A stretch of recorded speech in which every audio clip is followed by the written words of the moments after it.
Good afternoon, everyone. Thank you for joining us today for the Johns Hopkins School of Education Postmasters Applied Behavior Analysis, also known as ABA, virtual webinar. My name is Sion John, and I'm the Assistant Director of Admissions at the Johns Hopkins School of Education. Also presenting today, we have Dr. Tamara Martyr, Professor and Program Lead for the ABA program. We also have a special guest, an alumni of the ABA program, Alicia Wolf. Before we get started, I would like to share some friendly reminders. First, today's webinar is being recorded. We will be able to share a link with you after the event is complete. Also, please take a second to see if your mic is on mute and your video is turned off right now.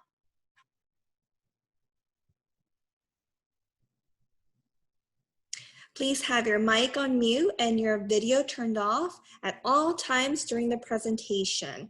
Lastly, please make sure you sign in with your first and last name because we are taking attendance today. Please note that there will be a Q&A session at the end of the presentation, so please type your question in the chat box and Dr. Martyr and I will read and answer your questions.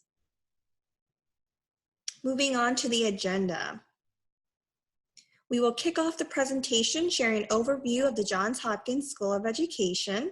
Then Dr. Martyr will introduce herself and discuss an overview and details of the ABA program. Then Alicia Wolf will share about her experience attending Johns Hopkins School of Education. Lastly, I'll wrap it up with admissions requirements and leave the floor open for questions at the end.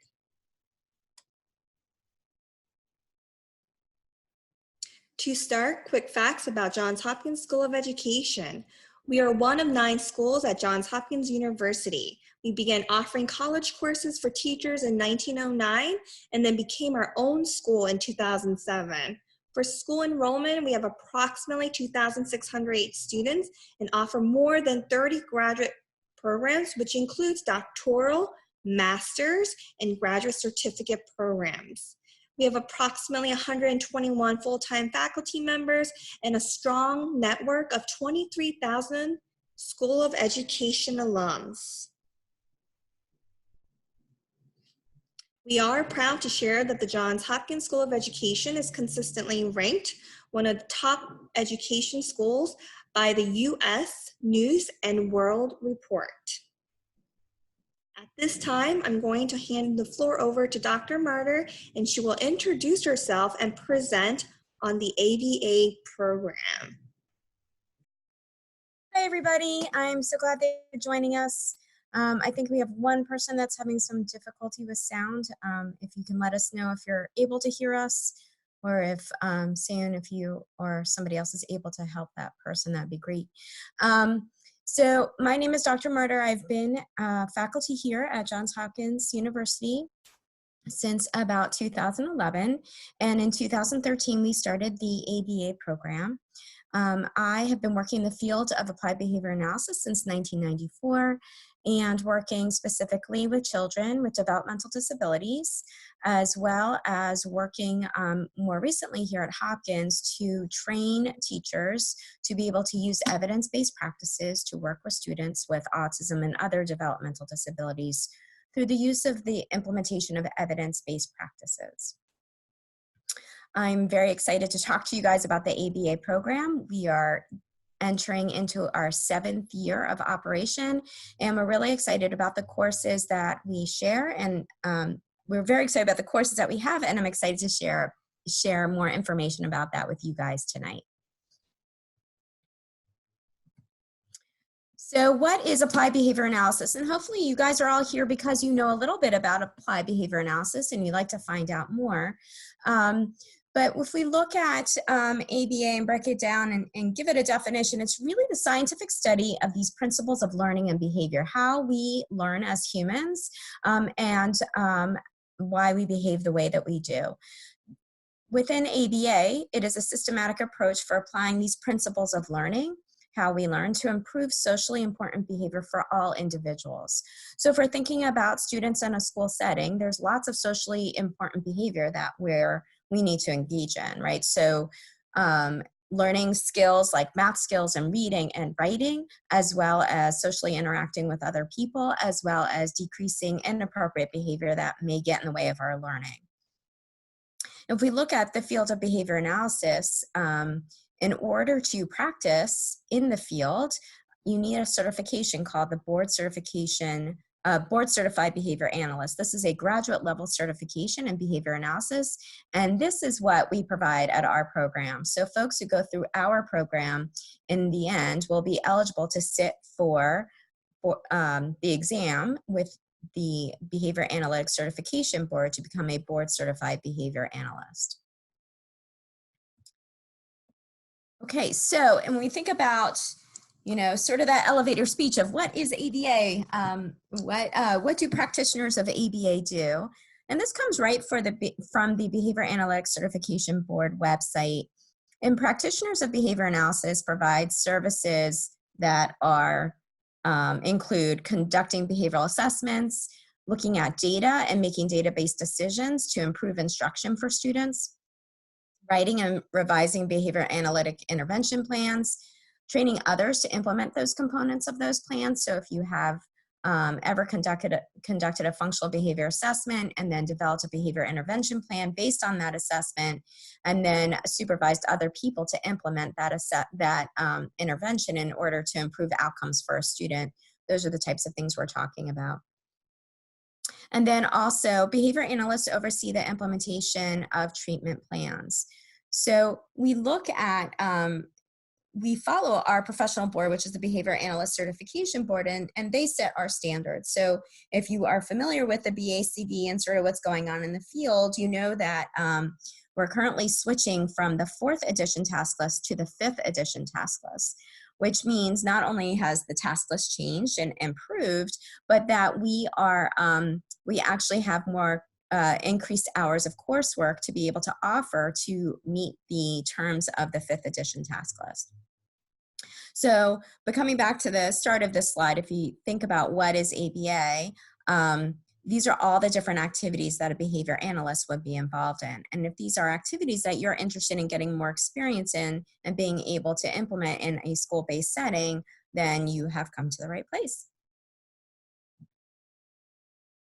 So let's talk about our program a little bit. Who is it designed for?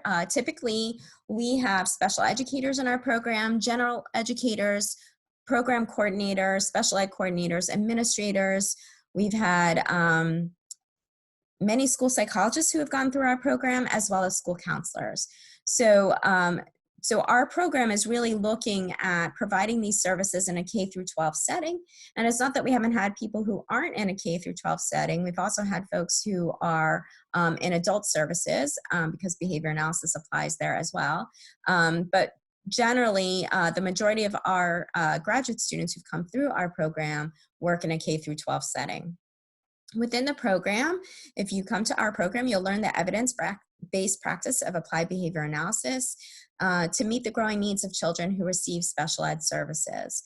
Now, the majority of our folks who are in our program are working within a special education background or setting, and it could be either a self-contained classroom, coordinator of a bunch of classrooms, or even gen ed teachers who are working with special educators in an inclusion classroom. So this program will support career goals of special education teachers and other school personnel who are interested and desire this specialized training. Our coursework, which is anticipated for fall 2020, so this next round to meet the 5th edition task list, is going to require 7 credits, which is 21 credits. A benefit of our program is that we also offer the Practicum experience along with our program. And so in fall 2020, the folks that come in fall 2020, we will be offering 4 Practicum electives in order to meet the requirements for becoming a board certified behavior analyst, the experience requirements. I'm going to talk about that in a few seconds. And this program can be completed in 3 years. All of the faculty here are board certified behavior analysts. And all the faculty are working within the field, working as behavior analysts in the field. So they bring their practice every day into class at night. So it's kind of exciting to have all these different faculty from different experiences, understanding the implementation of behavior analysis within a school setting. So again, you can complete all the courses here and the practicum electives within 6 semesters across 3 years by taking 2 courses each semester. All of our students are considered part-time students. They don't take 2 courses a semester because the majority of our students are working full-time in a school setting. So it's kind of difficult to take more than 2 courses. This is a really intensive program, so we don't recommend more than 2 courses per semester. All of our courses are offered in the evening, and they are offered at our Columbia campus, which is pretty centrally located. We've had folks that come from Howard County, which is great for Columbia, Montgomery County, Baltimore City, Baltimore County, Prince George's County. I think I hit most of them. We even have had folks who've come from the Eastern Shore to join us in our program, Hartford County. So Columbia is a really great spot. I think in most places in Maryland, you do have to travel, spend some time in the car to get anywhere, but it's nice that Columbia seems to be a central place for most folks. A lot of people ask me about the practicum experiences and do I have to leave my job in order to do practicum? And typically anybody who's coming into the program and wants to complete their practicum with us, we don't want anybody to have to leave their current position in order to complete the practicum, but we also want to make sure that your place of employment will enable you to practice behavior analysis and will enable you to meet all of the requirements that the BACB puts forth. So thinking about that list that I just showed you a few slides ago, where we're talking about what do behavior analytic practitioners do, conducting behavioral assessments, implementing interventions, collecting data on those interventions, teaching, writing behavior plans, writing assessments, and supervising other people. Those are the kind of activities we would be looking for in a practicum placement. So we have a practicum coordinator who sets up all of the practicum placements and works with your employers if you're currently employed to approve all of those practicum placements. We've also had folks who've come into our program who are not in an appropriate placement. They're not practicing. They're not going to be able to practice ABA every single day. And we, again, have our practicum coordinator who can work with you to make sure that we can place you in an appropriate site. Within our practicum, well, I'll get to that in the next slide. We'll keep going. Thank you. Okay, so this is what the 3 years would look like. So you can see we've got about 2 courses every single semester. We have in the first semester of the first year, and we've got folks who are just in the middle of their semester right now with the Intro to Applied Behavior Analysis and Special Education, as well as the Research Methods class on single case design. So the Intro to ABA, we always kid around, it's like moving to a new country and learning a new language. In that class, you will learn all of the concepts that are associated with applied behavior analysis and understand all of the principles of behavior. And then in the research methods course, you'll be looking at how do we collect data, how do we evaluate plans, how do we make database decisions, and how do we make changes to programs based on that data. So we're looking at different types of single case design. So if you're familiar with multiple baseline design or reversal designs, that is the kind of topics we'll be covering in that course. Then we move on to the spring semester of the first year. And in that course, we jump into how do we assess challenging behaviors and how do we intervene on with those challenging behaviors. So how do we develop a functional behavior assessment, analyze the data from that assessment, and then develop a behavior intervention plan.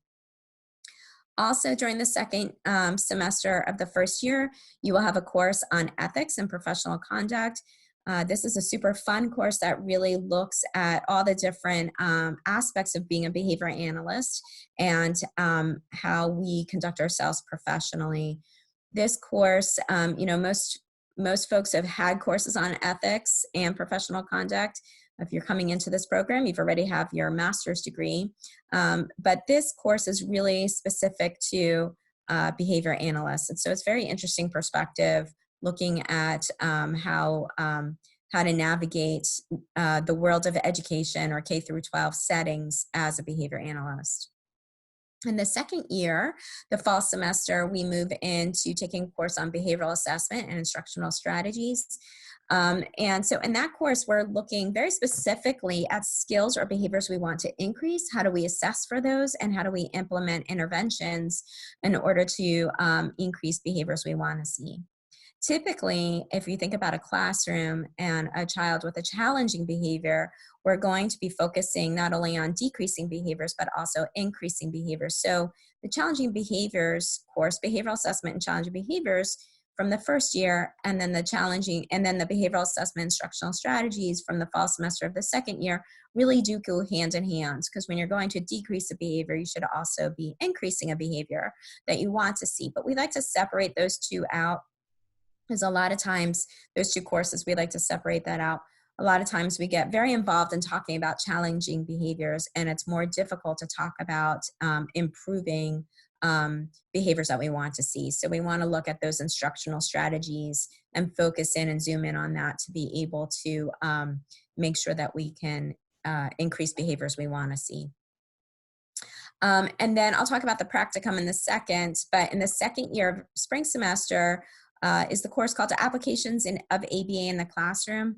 And this is a fun class because we're looking at all these different ways that ABA can be implemented in a classroom setting, from what is positive behavioral supports, what is early intervention, how do we use ABA to help with students with autism, how do we use ABA to help with students with emotional disorders, intellectual disabilities, from early intervention all the way up to high school. So we're looking at all these different applications of ABA in a school setting. And then during the second year, students will start their practicum experience, which I will talk about momentarily. I'll get into the details of that because there are a lot of details for being able to complete the practicum experience. During the third year, we move into the final course, which is the supervision and consultation course. This is the newest course that aligns with the 5th edition task list. And so this will be a new course that's currently being developed. And it's really focusing on how do we supervise other people, and as behavior analysts, how do we follow a consultation model within a school setting. And so you see that there are 4 electives, practicum electives, and all of the, and so we've actually moved from 2 to 4 electives for the practicums because of the changes that the BACB has required for the 5th edition task list. So all the items that you see in red on this slide in front of you are proposed coursework for the 5th edition task list, and we're currently requesting verification of our courses from the BACB and the Association for Behavior Analysis International, who verifies all of the courses. So we're right in the middle of that process right now, and we anticipate to have that verification from the professional boards by spring of 2020. Okay, so let's get into the practicum. What is the practicum all about? It is designed to meet what we call the concentrated experience fieldwork as outlined by the Behavior Analyst Certification Board. If you have not yet checked out the Behavior Analyst Certification Board, I highly recommend that you do so because it outlines, one, all of the courses that are required, but also all of the experience hours that are required. This is a really intensive field and intensive experience to make sure that once you graduate with all the coursework, you can also practice as a behavior analyst. So the practicum really provides opportunities for you to practice with another behavior analyst who supervises you. So one of the benefits of our program is that we have a nice group of supervisors who are all board certified behavior analysts who work in the community in lots of different schools and provide supervision to our students. So the way that the practicum works is if you look at a 15-week semester, students are able to accrue 25 hours per week. And during those 25 hours, we also provide you with 1.5 hours of individual supervision from a board certified behavior analyst. And then we also provide group supervision 1 hour per week. And that's the course, the practicum course, where you meet with your peers and you meet with a professor to go over all of the requirements and talk about different cases. We do a lot of peer review and case review during our practicum time. I think I mentioned already that we do have a practicum coordinator that oversees all of the practicum experiences and makes sure that everybody has the correct placement and everything is running smoothly within their placement and with their supervisors. So 1,500 hours is the requirement now for the concentrated experience fieldwork. We actually have 2 types of experience work. We went from 3 to 2. The concentrated experience allows you 1,500 hours. The typical fieldwork experience that's not concentrated, it's just called fieldwork experience, is 2,000 hours. So within a university setting, it's very useful to be able to have a practicum experience because we can have many eyes on the requirements, but also we follow a curriculum for our practicum to make sure that all of our students are getting the experiences that align with the 5th edition task list. So that's super important. Again, these new experience fieldwork requirements will apply for anybody who is looking to get certified as of January 2022. So most folks who come into our program for fall 20 will be prepared to sit for the 5th edition task list once they complete all of our coursework and the practicum elective courses.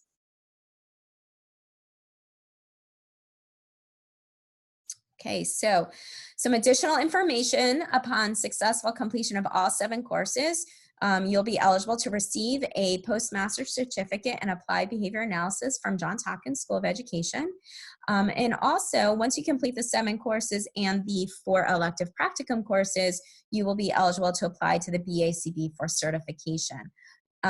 Again, we are still under review for verification for the 5th edition task list. We have been verified since 2013.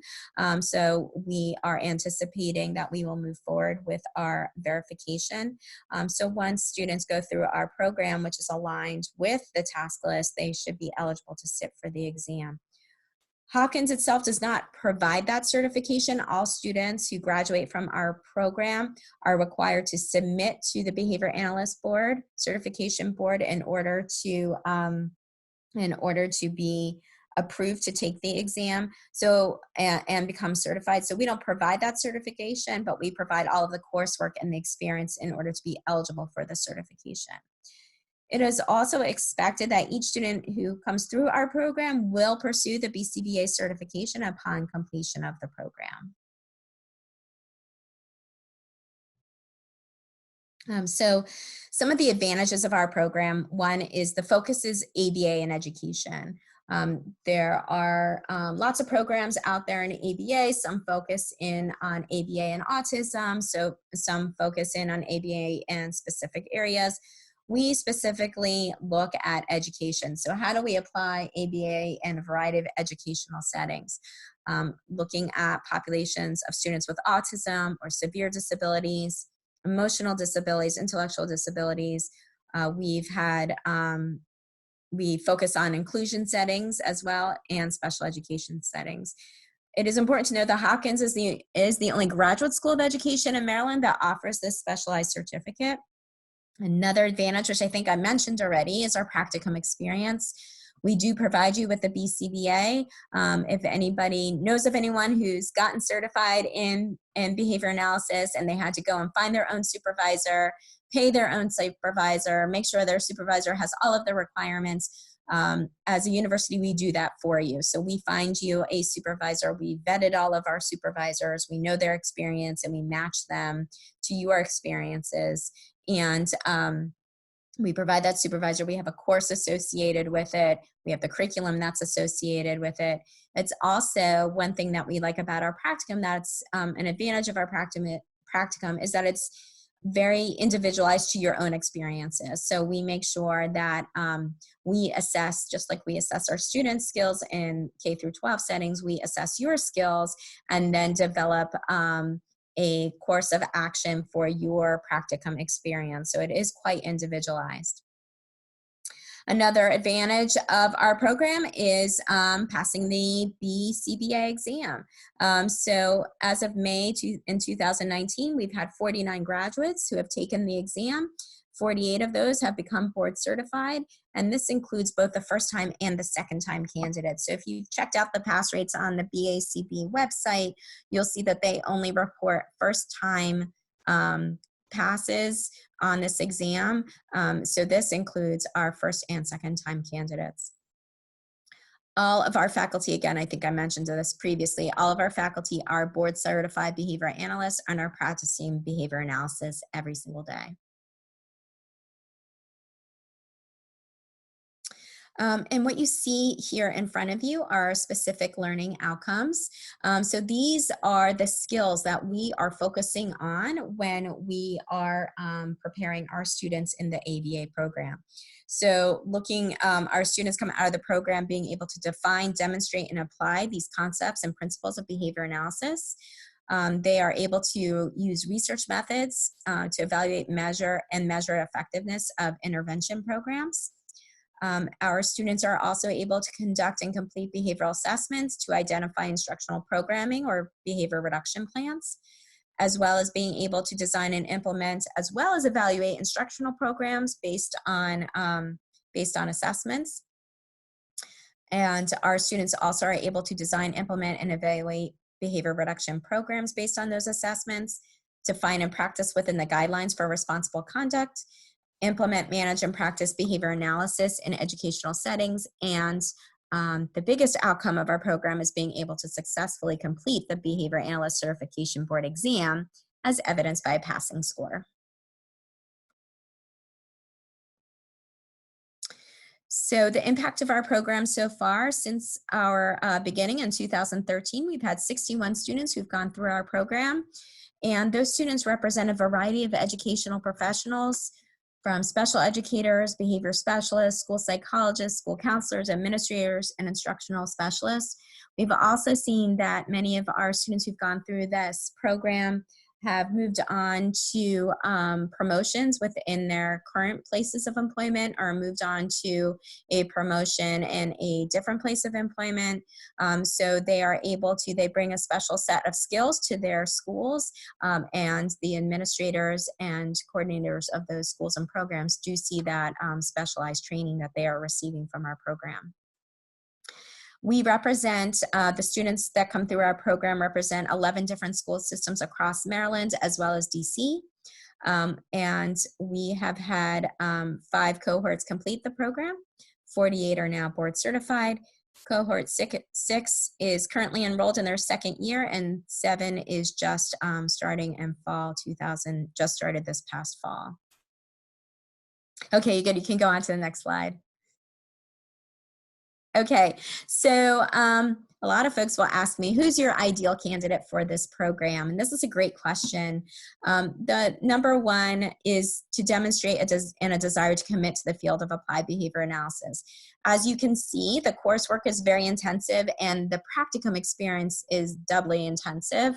And so you're investing a lot of time. This is not a program, this is not a field to just add, a few more letters after your name to have a specialization. You have to really be committed to this field, understanding this field, and wanting to be a behavior analyst and make a difference in students' outcomes in educational settings. An ideal candidate also comes into the program knowing and understanding all the requirements. That's why I said earlier, if you haven't done so already, please check out the Behavior Analyst Certification Board to see what the requirements are and get a good understanding of them. And we're here to help and answer any of those questions about those requirements. The ideal candidate is ready to work hard, commit 2 to 3 years of intensive graduate coursework, and demonstration of meeting all of the admission requirements, which I think Sion is going to go over with you in a few minutes. and willing to work and study hard. Again, it's a pretty intensive program. It is not a very long program, so the time period is short. So the outcome is great because you become a behavior analyst, and you are well prepared to work in the field of behavior analysis once you complete our program. Okay, I think that's the rest of me. So I am going to hand it over to Alicia Wolf, who is an alumni of our program. And I'm excited for you guys to hear from her. And potentially you can also ask some questions of Alicia about her experiences while she was enrolled at Johns Hopkins. Thank you, Dr. Martyr. Good afternoon, everybody. My name is Alicia Wolf, and I am currently a BCBA. I did go through this program a few years ago, and I wouldn't be where I am today if I hadn't gone through the program, especially with the connections that I made, the really meaningful connections I made with the people, both the faculty and my classmates as well. So just a little bit about me. I am currently a leader in a school district. I came to the program as a director of special education with a background in teaching. So I had been teaching for several years. And so I was in a leadership position when I came, but that was something that was really important to me when I was choosing an ABA program, was that they were willing to work with me as a supervisor already, as somebody who was in a leadership position. But also I was really happy to find a place that was willing to be flexible and help me find lots of different settings that I could be applying ABA in. So when I was overseeing the work of teachers, or when I was able to get into classrooms myself and work with students in order to do several of the projects I needed to do and the assignments in order to meet the requirements to be a BCBA, the professors were incredibly helpful, balancing between, being flexible, but also, making sure it was a responsible and a meaningful practice. I decided to go with Johns Hopkins in particular because all of the faculty and the professors that are there are actually, they're not just BCBAs, they are practicing BCBAs. So they could help me problem solve. I could bring problems to them around my practice as I was becoming a BCBA and ask them, like, how would you solve this? How could you help me with this? And they were actually able to sit and during class time and provide meaningful feedback and facilitate discussions and bring their own experiences into it, so that I was becoming a BCBA that was confident when I stepped into the field as a BCBA myself, that I had some practical knowledge. In addition to that, I needed that face-to-face component. I know there's a lot of ABA programs that are online, and I think those are really convenient and they are very meaningful as well, but I needed, as a learner, to be face-to-face. And so I chose Johns Hopkins because I was able to build those meaningful face-to-face relationships. The cohort that I was in that was taking the courses with me, I still reach out to them every day. I would say today, like, I'm not working with them in the same setting, but I feel very comfortable emailing them because we were in the same classes together. We were talking about each other's work, helping each other. And now, as we are all BCBAs, I'm able to reach back out to them and problem solve and get their feedback. So not only was I getting a really helpful community of faculty that was supportive of me, but also I was building a group of peers that were also supportive and providing that for me as a BCBA that I took with me even after graduating. There were definitely the most important thing that I learned that Dr. Martyr also reiterated was that it is hard work, and there's no you know, there's no making it easy or fluffing it. It is hard work. And I think everybody that I talked to in my group said the same thing, but it's so beneficial. We are all super confident in our practice as we are out in the field now. And there's nothing that we did in the classes that we took that we felt was like fluff or just busy work. It was very meaningful, and the work was worth it. So I think those are my big takeaways. Right now, immediately after I got out of the program and got my BCBA, I was hired part-time as a BCBA in-home, and then I have a full-time job where I'm applying my BCBA as I'm training teachers that work with children with disabilities, and also applying some of those behavioral practices to the workplace, because I do supervise people, adults.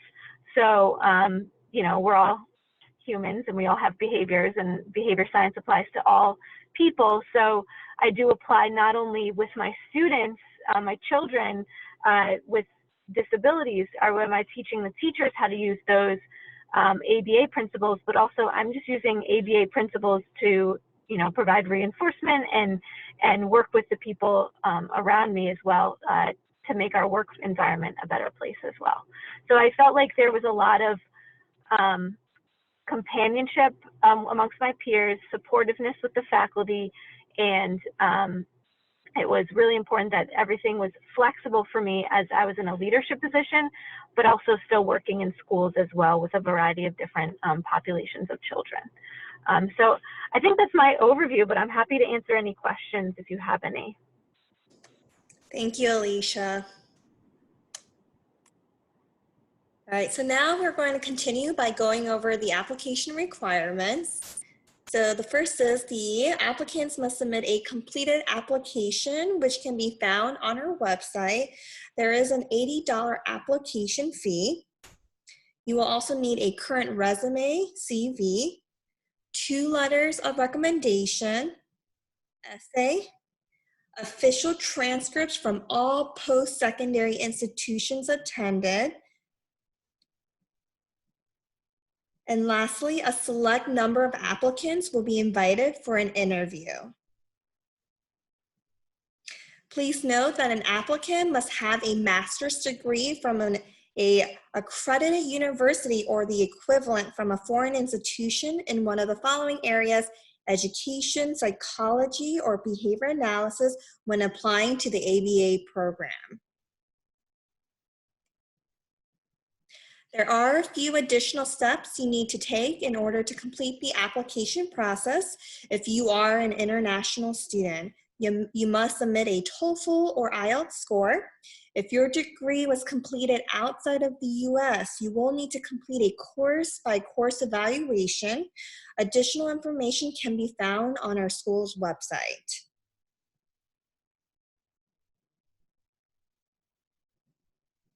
The current tuition for the academic year 2019-2020 is $793 per credit for face-to-face courses. This excludes textbook, course materials, graduation fee, and registration fee. Please note, additional fees apply and are charged separately from tuition.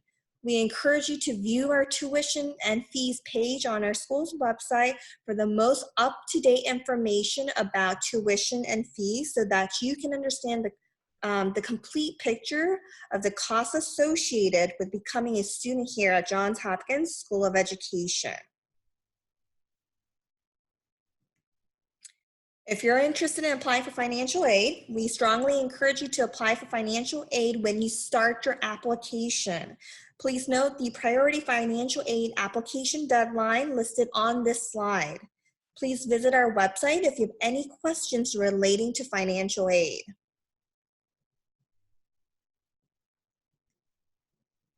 If you have any questions relating to your application, please feel free to email or call us. Also, this is the address you would use to send any supporting material, such as official transcripts, if you choose to mail your official transcripts. And here are additional contact information. Dr. Martyr, program lead, excuse me. That's her email address. Any program-related questions as well, the academic coordinator, Camila Mika Sims. And then any admissions-related questions, Tanya McMillan.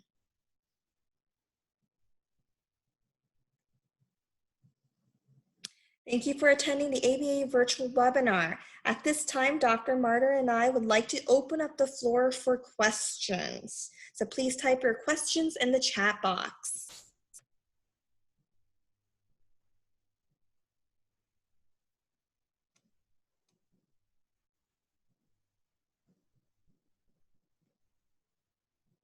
We'll give everyone about 1 or 2 minutes to submit your questions, and we'll start answering your questions. Soon, this is Dr. Martyr. I just also want to jump in and add that I know this is a lot of information that's being provided on our webinar tonight, or web seminar tonight. Please feel free to ask any questions right now, because sometimes they're very helpful to other people who are on. So if you do have any questions, we're here to answer them. Also, if you would, if you have additional questions, or you want to talk more specifically about some of the requirements and how they apply to you and your background, please do feel free to contact me by email, which I think Sayun just had on the previous slide. There you go. So I'm always available by email, but also right now, definitely available to answer any questions.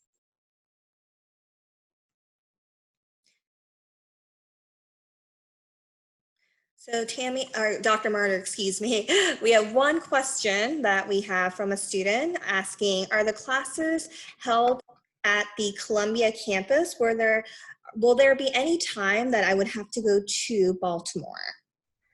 Okay, that's a great question. And no, there should not be any time that you should go to Baltimore.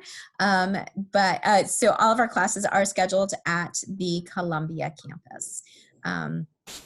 So that is, you know, generally we are all at the Columbia campus.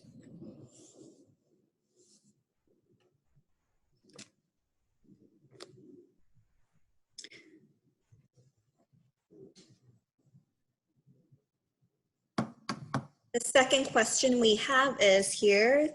I just want to make sure, do I find a place for do I find my own internship, or does the school help me find an internship? So that's a great question. If you're not currently employed, then yes, we will work with you to find a placement. We can't guarantee that it's a paid placement, but we can give you lots of recommendations of places to look for employment that would also meet the practicum requirement needs. We have partnerships with a lot of folks out in the community who are who are looking for people who want to get trained in behavior analysis. If you are currently employed and you're in an educational setting or classroom setting, then our practicum coordinator would work with you to make sure that the placement is appropriate and meets the guidelines outlined by the BACB. And let's say that placement where you work is not appropriate, then we'll also work with you to find an appropriate placement and to work around some of those other financial requirements that you might have, but to make sure that our ultimate goal is to make sure that everybody has the experience to be able to then sit for the BCBA exam.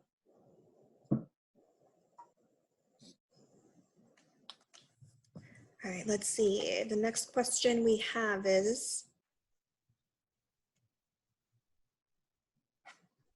okay, the next question we have is,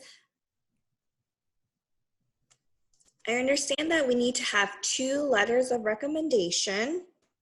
What if I don't have anyone to write for, the academic letter of recommendation? Can I have 2 professional references? That's a really good question. I would say I always like to have at least one previous professor from graduate school. I know sometimes there's a nice break between when people are in graduate school and then when they decide to come back to get their postmaster certificate. So it may be some time.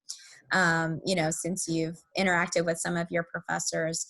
If there is someone maybe that you've worked with in professional development, that could be a good, you know, a good replacement for, let's say, an academic recommendation, someone who can really, really, you know, give some feedback, impact on your ability to, you know, make changes, implement what you've learned, you know, some sort of academic background that they could comment on. I hope that helps. And if you know, the person who's asking this question has more specifics on that, I could probably help them over email. It might be more easier. And thank you, Dr. Martyr. The next one we have, are any of the classes available in distance learning, or are they all on campus? So all of our classes are on campus and face-to-face. You know, there are times where with bad weather or other issues, we may do some online learning, face-to-face online learning through video webcams, but typically we do meet. All of our courses are designed to be a face-to-face traditional coursework.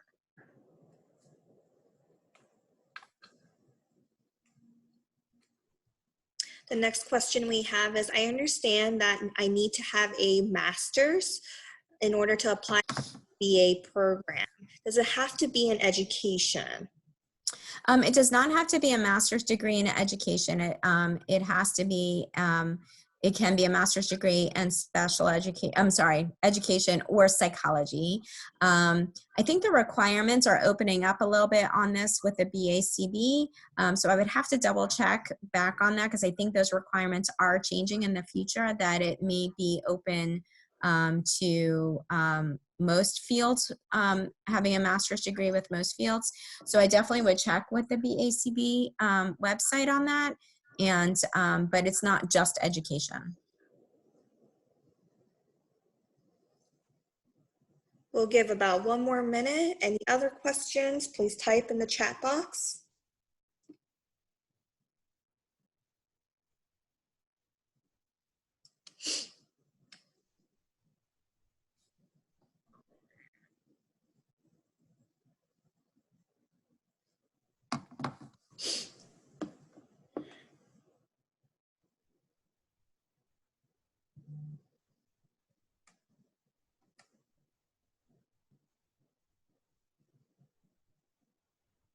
All right, it looks like there are no more questions. Thank you again for your interest in the Johns Hopkins School of Education. We look forward to hearing from you. Have a wonderful evening, everyone. And thank you so much, Dr. Martyr. That was such a great presentation. Thank you. And thank you to to Alicia for joining us. And thank you all for joining us too. And I look forward to hearing from you and seeing your applications.